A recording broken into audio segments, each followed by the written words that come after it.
la Commission Vérité et Réconciliation du Burundi entame dès ce mois de mars 2023 la phase des audiences publiques sur les violences commises en 1972-1973 dans tout le pays.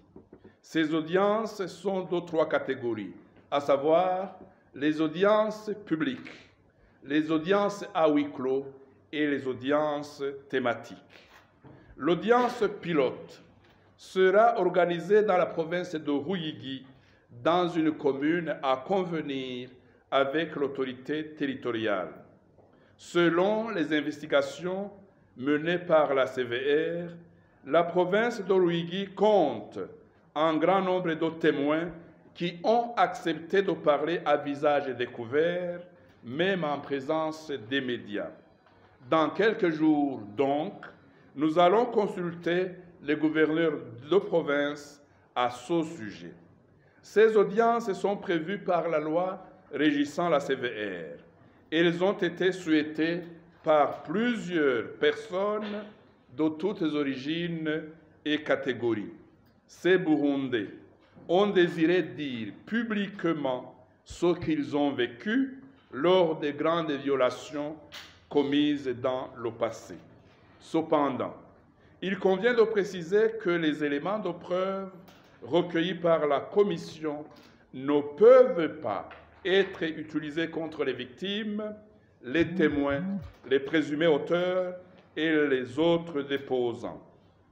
Mesdames, Messieurs les journalistes, les audiences publiques permettront aux intervenants, c'est-à-dire les victimes, les auteurs, les présumés auteurs des crimes et le public, de contribuer davantage à la découverte de la vérité, d'éclairer le passé douloureux du Burundi, parce que nous avons réellement vécu un passé douloureux, mais nous le faisons et nous le ferons dans le but global d'une réconciliation effective entre tous les Burundais.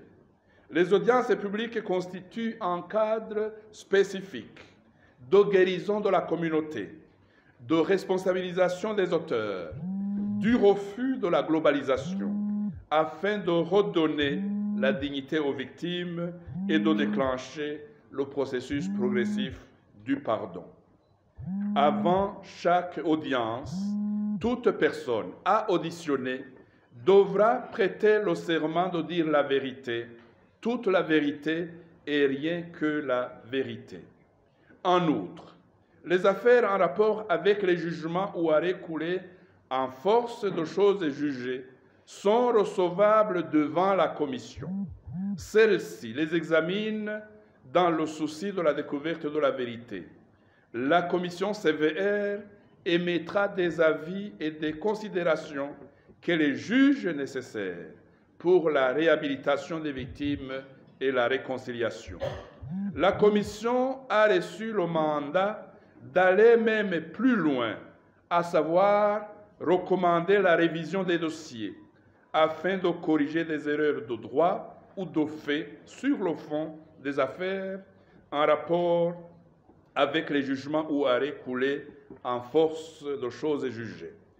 Ne soyez donc pas étonnés de voir la Commission traiter des affaires judiciaires de 1962, 1965, 1969, 1971, 1973 et autres relatives aux assassinats rentrant dans le mandat de la CVR, comme les procès politiques, les biens meubles et immeubles spoliés lors de ces différentes crises. Mesdames, Messieurs les journalistes, c'est un secret de polichinelle. Le Burundi a connu, depuis la période coloniale, de graves violations des droits de l'homme. Lors des phases précédentes, des enquêtes et des investigations, des citoyens honnêtes ont approché la CVR pour en parler. Mais cela a été fait dans la discrétion. Aujourd'hui, le temps est venu de quitter l'ombre pour témoigner au grand jour et à visage découvert, devant les micros des radios et les caméras des télévisions. Mais pour des raisons évidentes, il pourrait être organisé aussi des audiences à huis clos suivant l'appréciation de la Commission. Mesdames, Messieurs les journalistes, la Commission a déjà établi un protocole de conduite des audiences. Le siège sera composé d'au moins 3 commissaires qui ne sont pas de même ethnie. Au cours des audiences, la sévère pourra entendre les parties concernées et les témoins. Elle pourra, de sa propre initiative, entendre toute personne susceptible de donner des éclairages, des éclaircissements sur les faits.